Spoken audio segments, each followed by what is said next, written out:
Hello friends, ఈ వీడియోలో నేను మీకు ఐపీఎల్ ఆడే సత్తా ఉన్నా కానీ ఆడని ప్లేయర్స్ గురించి అండ్ అలాగే ఒకే టీంలో ఉంటూ ఒకరంటే ఒకరికి పడిన ప్లేయర్స్ గురించి ఈ వీడియోలో చెప్పబోతున్నాను. Let's get into the show. Mohammad Amir Pakistan fast bowler. తన బౌలింగ్ కంటే తన కెరీర్లో స్టార్ట్ చేసిన మ్యాచ్ ఫిక్సింగ్తో తను బాగా ఫేమస్ అయ్యాడు. తర్వాత రీఎంట్రీ చేసి పాకిస్తాన్కి ఆడిన చెప్పుకోదగ్గ పర్ఫార్మెన్స్ అయితే ఇవ్వలేదు. అండ్ రీసెంట్గా టెస్ట్ క్రికెట్కి రిటైర్మెంట్ కూడా ప్రకటించాడు. ఇప్పుడు కొత్తగా యూకే సిటిజన్షిప్ కోసం ట్రై చేస్తున్నాడు. అమీర్ యూకే సిటిజన్ని పెళ్లి చేసుకున్నాడు. సో తనకి కూడా యూకే సిటిజన్షిప్ వస్తుందని నమ్మకంగా ఉన్నాడు.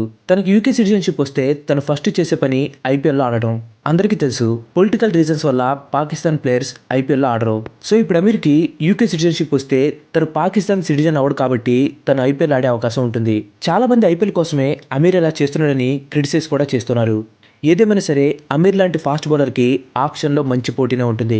అమీర్ లాంటి క్యాలిబర్ ఉన్న ఫాస్ట్ బౌలర్ ఎప్పుడు ఐపీఎల్లో ఆడాలి, కానీ పొలిటికల్ రీజన్స్ వల్ల అది కుదరలేదు. అమీర్ లాగే క్యాలిబర్ ఉన్నా కానీ ఇప్పటి వరకు ఐపీఎల్ ఆడిన కొంతమంది ప్లేయర్స్ గురించి ఇప్పుడు చూద్దాం. ఈ లిస్ట్లో 90s ప్లేయర్స్ని ఇంక్లూడ్ చేయడం లేదు. అంటే ఐపీఎల్ స్టార్ట్ అవ్వకముందే రిటైర్ అయిపోయిన ప్లేయర్స్ని ఇంక్లూడ్ చేయడం లేదు. అండ్ అలాగే పాకిస్తాన్ ప్లేయర్స్ని కూడా ఇంక్లూడ్ చేయడం లేదు. ఎందుకంటే ఇందాక చెప్పాను కదా, పొలిటికల్ రీజన్స్ వల్ల వాళ్ళు ఆడరని. సో ఐపీఎల్ ఆడే సత్తా వాళ్ళలో ఉన్నా సరే డిఫరెంట్ రీజన్స్ వల్ల ఐపీఎల్ ఆడని ప్లేయర్స్ని మాత్రమే ఇంక్లూడ్ చేస్తున్నారు. మొహమ్మద్ షజాద్ అసోసియేటివ్ క్రికెట్ వరల్డ్లోనే most destructive batsmen. Mohammad Shahzad around the world చాలా T20 టోర్నీస్లో పార్టిసిపేట్ చేశాడు. తన బ్యాటింగ్తో క్రికెట్ ప్రపంచానికి తన ఉనికిని చాటి చెప్పాడు. డిస్ట్రక్టివ్ బ్యాటింగ్తో పాటు షజాద్ మంచి వికెట్ కీపర్ కూడా. కానీ ఎందుకో ఐపీఎల్ టీమ్స్ ఎవరు షజాద్ మీద అంత ఇంట్రెస్ట్ చూపించలేదు. మొత్తం T20 క్రికెట్లో 135 స్ట్రైక్ రేట్తో 33 యావరేజ్తో 3800 రన్స్ చేశాడు. కానీ ఇవన్నీ అసోసియేటివ్ కంట్రీస్ మీద అవడం అండ్ అలాగే తన ఫిట్నెస్ మీద డౌట్స్తో ఐపీఎల్ ఫ్రాంచైజెస్ ఇతని మీద అంత ఇంట్రెస్ట్ చూపించలేకపోయారు. ఫ్యూచర్లో అయినా షజాద్ ఐపీఎల్ ఆడతాడో లేదో మనం చూడాల్సిందే. మార్కస్ తెరస్కోతిక్ ఈ ఇంగ్లాండ్ ఓపెనర్ ఐపీఎల్ స్టార్ట్ అయ్యాక కొంతకాలం వరకు క్రికెట్ ఆడాడు, కానీ ఐపీఎల్లో మాత్రం ఆడలేదు. స్వతహాగా డిస్ట్రక్టివ్ బ్యాట్స్మెన్ అయిన తెరస్కోతిక్కి T20స్లో 2 సెంచరీలు ఉన్నాయి, అది కూడా 150 స్ట్రైక్ రేట్తో. ఇంత మంచి ఓపెనింగ్ బ్యాట్స్మెన్ని ఐపీఎల్ టీమ్స్ అసలు కన్సిడర్ కూడా చేయలేదు. దానికి పర్టికులర్ రీజన్ కూడా ఏం లేదు. T20 ఇంటర్నేషనల్ లెవెల్కి వచ్చినప్పుడు దాన్ని తొందరగా అర్థం చేసుకున్న ప్లేయర్స్లో మెక్మెలన్ కూడా ఒకడు. కానీ ఐసీఎల్లో పార్టిసిపేట్ చేసి దానివల్ల ఎఫెక్ట్ అయిన ప్లేయర్స్లో మెక్మెలన్ కూడా ఒకడు. ఐసీఎల్లో పార్టిసిపేట్ చేసిన చాలా మంది ప్లేయర్స్ని బీసీసీఐ ఐపీఎల్లో ఆడటానికి ఒప్పుకోలేదు. దాంతో మెక్మెలన్ లాంటి డేంజరస్ బ్యాట్స్మెన్ ఐపీఎల్లో ఆడలేకపోయాడు. T20లో 159 స్ట్రైక్ రేట్తో బ్యాటింగ్ చేసే మెక్మెలన్ లోయర్ ఆర్డర్లో వచ్చి మంచి బ్యాటింగ్ చేయగలడు. దాంతోపాటు ఇతను పార్ట్ టైం బౌలర్ కూడా. కానీ ఈ స్కిల్స్ని ఏ ఫ్రాంచైజ్ కూడా యూజ్ చేసుకునే ఛాన్స్ రాలేదు. ఇంగ్లాండ్ తరపున స్వాన్కి T20లో మంచి రికార్డు ఉంది. అతను మొత్తం T20 ఇంటర్నేషనల్స్లో 51 వికెట్లు తీశాడు, అది కూడా 16.84 యావరేజ్తో అండ్ అలాగే 6.63 ఎకానమీతో. ఇలాంటి స్టాట్స్ ఉన్న స్పిన్నర్కి ఐపీఎల్లో మంచి డిమాండ్ ఉంటుంది. కానీ స్వాన్ ఆడే టైంలో ఇంగ్లాండ్ ఇంటర్నేషనల్ ప్లేయర్స్ ఎవరు ఐపీఎల్ మీద అంతగా ఇంట్రెస్ట్ చూపించలేదు. వాళ్ళు ఇంట్రెస్ట్ చూపించినా కానీ ఇంగ్లాండ్ క్రికెట్ బోర్డు ఎక్కువగా ప్లేయర్స్కి పర్మిషన్ ఇచ్చేది కాదు. ఇంటర్నేషనల్ క్రికెట్ మీద ఎక్కువ ఫోకస్ చేయాలంటూ ప్లేయర్స్ మీద ప్రెజర్ పెట్టేది. దాంతో స్వాన్ లాంటి చాలా మంది ప్లేయర్స్ ఐపీఎల్కి దూరంగా ఉండిపోయారు. Stuart Broad Stuart Broad England limited ఓవర్స్లో పార్టిసిపేట్ చేయట్లేదు, కానీ 2011లో లిమిటెడ్ ఓవర్స్ టీంలో రెగ్యులర్ మెంబరే. యువరాజ్ కోపానికి బలై 6 సిక్స్లు కొట్టించిన T20స్లో బ్రాడ్ పర్ఫార్మెన్స్ బాగానే ఉంటుంది. అతని పర్ఫార్మెన్స్తో ఇంప్రెస్ అయి కింగ్స్ 11 పంజాబ్ అతన్ని 2011లో 1.8 కోట్లు పెట్టుకుంది. టీంతో పాటు 2 సంవత్సరాలు ఉన్నా కానీ ఒక్క ఐపీఎల్ మ్యాచ్ కూడా ఆడలేదు. ఇంజురీస్ వల్ల ఉన్న 2 సీజన్స్ బెంచ్కే పరిమితమయ్యాడు. తర్వాత కింగ్స్ 11 పంజాబ్ బ్రాడ్ని రిలీజ్ చేసింది. కొన్ని సీజన్స్ ఆక్షన్లో ఎవరు అతను కొనలేదు. సో దీంతో బ్రాడ్ ఆక్షన్లో పార్టిసిపేట్ చేయడం ఆపేశాడు. అదిల్ రషీద్ 2020లో జరిగిన ఐపీఎల్ ఆక్షన్లో పార్టిసిపేట్ చేశాడు, కానీ ఎవరు అతను కొనలేదు. దానికి రీజన్ ఇండియన్ ప్లేయర్స్లో స్పిన్నర్స్ ఎక్కువగా ఉండడం. సో దీంతో ఫ్రాంచైజర్స్ ఎక్కువగా ఇండియన్ స్పిన్నర్స్నే టార్గెట్ చేశాయి. దానివల్ల అదిల్ రషీద్కి ఛాన్స్ రాలేదు. ఐసీసీ వరల్డ్ T20 ర్యాంకింగ్స్లో 4th పొజిషన్లో ఉన్న అదిల్ మేబీ మెగా ఆక్షన్లో అయినా సరే ఏదో ఒక ఫ్రాంచైజీని అట్రాక్ట్ చేస్తాడో లేదో చూడాల్సిందే. నజీర్ రహీమ్ ఆల్మోస్ట్ ఇప్పటివరకు జరిగిన అన్ని ఐపీఎల్ ఆక్షన్స్లో పార్టిసిపేట్ చేశాడు, కానీ ఎవరు ఇతన్ని ఇంతవరకు కొనలేదు. వికెట్ కీపర్ అండ్ బ్యాట్స్మెన్ అయిన రహీమ్కి T20లో మంచి రికార్డే ఉంది, కానీ ఇప్పటివరకు జరిగిన ఏ ఆక్షన్లో రహీమ్ని కొనలేదు. ఇతనికి బ్యాటింగ్లో పవర్ లేకపోవడం ఒక కారణం అయితే ఇతని బిహేవియర్ కూడా దీనికి ఇంకొక కారణం. ఇండియాని హేళన చేస్తూ ట్వీట్స్ పెట్టడంతో ఇతని మీద బ్లాక్ లాష్ బాగా ఉంది. Elite 2015 one day world cup final మ్యాచ్లో పర్ఫామ్ చేసి ఎలైట్ బాగా ఫేమస్ అయ్యాడు. లోయర్ ఆర్డర్లో బాగా హిట్టింగ్ చేయడంతో పాటు తన స్లో మీడియం బౌలింగ్తో T20స్కి బాగా యూజ్ అయ్యే ప్లేయర్. కానీ ఎలైట్ ఒక్క ఐపీఎల్ కూడా ఆడలేదు. షేన్ వాట్సన్, కలీస్ లాంటి పెద్ద పెద్ద ఆల్రౌండర్స్ నీడలో ఎలైట్ని ఎవరు పట్టించుకోలేదు. పేస్ బౌలింగ్ని బాగా ఆడగల ఎలైట్ని ఫ్యూచర్లో అయినా సరే ఏదో ఒక ఫ్రాంచైజ్ కొనుక్కుంటుందో లేదో మనం చూడాల్సిందే. జేమ్స్ ఆండర్సన్ స్వింగ్ బౌలింగ్ని మాస్టర్ చేసిన బౌలర్స్లో టాప్ పొజిషన్లో జేమ్స్ ఆండర్సన్ ఉంటాడు. ఏజ్ పెరిగే కొద్దీ అతను బౌలింగ్లోని అక్యురసీ కూడా ఇంకా పెరుగుతుంది. కానీ ఇంజురీస్ వల్ల, ఇంగ్లాండ్ క్రికెట్ బోర్డ్ రెగ్యులేషన్స్ వల్ల ఆండర్సన్ ఇప్పటివరకు ఐపీఎల్ ఆడలేదు. T20స్లో స్వింగ్కి అంత రోల్ లేకపోయినా తన స్పీడ్తో, ఎక్స్పీరియన్స్తో ఆండర్సన్ మెయిన్ బౌలర్ రోల్ని ప్లే చేయగలడు. ఆండర్సన్ ఏజ్ ఇప్పుడు 38 సంవత్సరాలు. తను ఓన్లీ టెస్ట్ క్రికెట్ మాత్రం ఆడుతున్నాడు. ఏజ్డ్ ప్లేయర్స్ని ఎంకరేజ్ చేసే చెన్నై లాంటి టీం ఆండర్సన్కి కరెక్ట్గా సెట్ అవుతుంది. Joe Root present England T20 టీంలో లేడు. కానీ అలా అని చెప్పి రూట్ T20కి పనికిరాడని అర్థం కాదు. వరల్డ్ క్రికెట్లో ఫ్యాబ్ 4లో ఒకడైన రూట్ మిడిల్ ఆర్డర్లో వచ్చి ఎలాంటి బౌలింగ్ అటాక్నైనా సరే ఎదుర్కోగలడు. T20లో జో రూట్ స్ట్రైక్ రేట్ తక్కువే, కానీ విలియమ్సన్ లాగే గేమ్ని స్లోగా బుల్డ్ చేసి డెత్ ఓవర్స్లో హిట్టింగ్ చేయగలడు. మిడిల్ ఆర్డర్ సరిగ్గా లేని ఆర్సీబీ లాంటి టీంకి రూట్ బాగా సెట్ అవుతాడు. మేబీ ఫ్యూచర్లో రూట్ ఆర్సీబీకి ఆడతాడో లేదో చూడాల్సిందే. క్రికెట్ అనేది టీమ్ గేమ్. 11 మంది కలిసి ఆపోజిట్లో ఉన్న 11 మందితో పోటీపడి విజయం కోసం పోరాడాలి. ఈ పోరాటంలో కొన్నిసార్లు ఎమోషన్స్ ఎక్కువైపోయి అప్పుడప్పుడు ప్లేయర్స్ మధ్య గొడవలు కూడా జరుగుతూ ఉంటాయి. ఆపోజిట్ టీం ప్లేయర్స్తో గొడవలు ఉండడం, అవి చాలా ఇయర్స్ కంటిన్యూ అవడం క్రికెట్లో చాలా కామన్.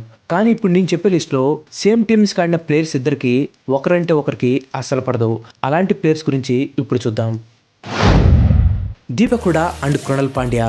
హుడా ఇంకా కృణాల్ పాండ్యా మధ్య జరిగిన గొడవ మొత్తం ఇండియన్ క్రికెట్ని డిస్టర్బ్ చేసింది.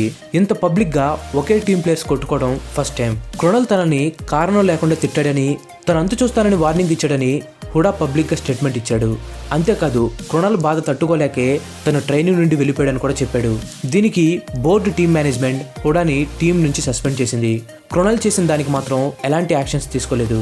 నెటిజన్స్ మాత్రం హుడాకి సపోర్ట్ చేస్తూ రీసెంట్గా జరిగిన ఐపీఎల్ మ్యాచ్లో కృణాల్ టీం మీద హుడా హాఫ్ సెంచరీ కొట్టినప్పుడు కృణాల్ని ట్రోల్ చేయడం స్టార్ట్ చేశారు. ఇంతవరకు ఓపిక చూసారంటే మీకు ఖచ్చితంగా వీడియో నచ్చింది అనుకుంటున్నాను.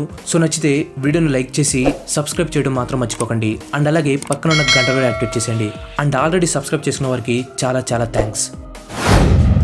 Michael Clarke and Simon Katich. Australian teammates అయిన క్లార్క్ ఇంకా కటిచ్ మధ్య గొడవలు కొట్టుకునే దాకా వెళ్ళాయి.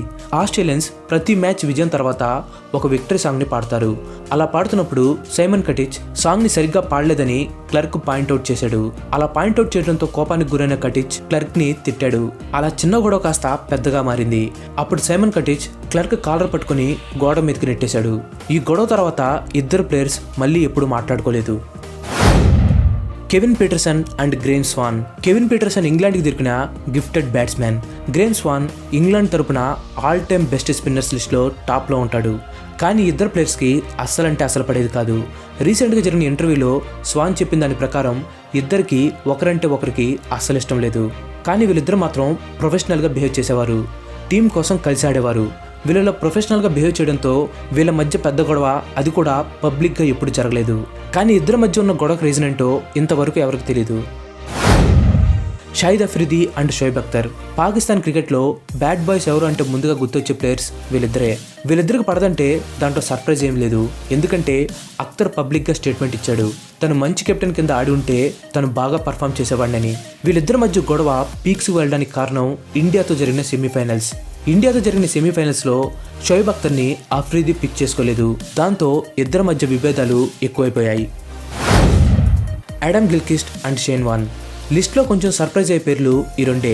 ఎందుకంటే ఆస్ట్రేలియన్ క్రికెట్ ప్రపంచాన్ని రూల్ చేస్తున్న ఎరాలో షేన్ వార్న్ ఇంకా యాడమే టీంలో కీ ప్లేయర్స్.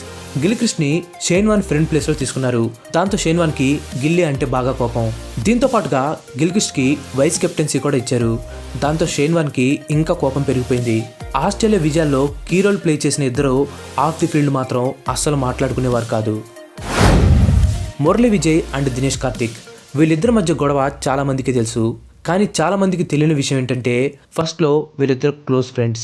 తమిళనాడు టీంకి కలిసి ఆడిన వీళ్ళిద్దరూ పర్సనల్ రీజన్స్ వల్ల ఆల్మోస్ట్ ఎనిమీస్గా మారిపోయారు. వీళ్ళెప్పుడు టీమిండియాకి కలిసాడినా మీడియా వీళ్ళిద్దరి మీద ఒక కన్ను వేసే ఉంటుంది. అవసరమైతే 2 కళ్ళు కూడా వీళ్ళ మీదే వేస్తుంది. ఫ్యూచర్లో వీళ్ళిద్దరూ ఒకటే ఐపీఎల్ టీంలో ఆడాల్సి వస్తే సిచ్యువేషన్ ఎలా ఉంటుందో మరి. Shane Warne and Steve Waugh. Shane Warne captain అయిన స్టీవాని పబ్లిక్గా క్రిటిసైజ్ చేశాడు. తనని రీజన్ లేకుండా టీం నుంచి తీసేసాడనే కారణంతో షేన్ వార్న్ స్టీవా మీద కోపం పెంచుకున్నాడు. షేన్ వార్న్ ఫామ్లో ఉన్న టైంలో స్టీవా షేన్ వార్న్ని సెలెక్ట్ చేయకుండా అంతగా ఫామ్లో లేని మెగ్గిల్ని సెలెక్ట్ చేశాడు. దీంతో షేన్ వార్న్ చాలా డిసప్పాయింట్ అయ్యాడు.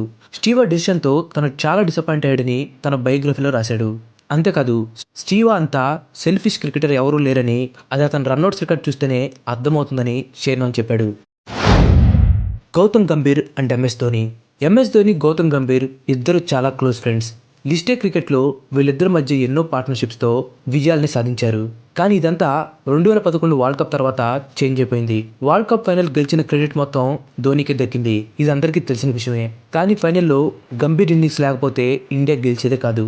కానీ గంభీర్కి మాత్రం అనుకున్నంత క్రెడిట్ దక్కలేదు. ఈ విషయాన్ని గంభీర్ ఈజీగా తీసుకోలేకపోయాడు. అప్పటి నుండి గంభీర్ ధోనిని పబ్లిక్గా చాలా విషయాల్లో క్రిటిసైజ్ చేస్తూనే ఉన్నాడు. ఇప్పటికీ చేస్తూ ఉంటాడు. ఒకప్పుడు క్లోజ్ ఫ్రెండ్స్ అండ్ రూమ్మేట్స్ అయిన వీళ్ళిద్దరూ ఇప్పుడు మాట్లాడడం కూడా తక్కువ అయిపోతుంది. ఏది ఏమైనా సరే ప్లేయర్స్ మధ్య ఎన్ని వివాదాలు ఉన్నా సరే మ్యాచ్ ఆడేటప్పుడు మాత్రం అవేవి పట్టించుకోకుండా టీం కోసం ఆడిన వీళ్ళందరి కోసం ఒక లైక్ కొట్టండి. ఈ వీడియో చేయడానికి నాకు చాలా టైం పట్టింది. బట్ మీరు లైక్ చేసి షేర్ చేయడానికి మీకు చాలా తక్కువ టైం పడుతుంది. సో నచ్చితే ఖచ్చితంగా లైక్ చేసి షేర్ చేయండి. Thanks for watching. నా నెక్స్ట్ ఎపిసోడ్ మిస్ కావద్దు అనుకుంటే నా ఛానల్కి తప్పకుండా సబ్స్క్రైబ్ అవ్వండి. ఇంకో మంచి ఎపిసోడ్తో మళ్ళీ కలుద్దాం. Till then bye bye. Have a nice day.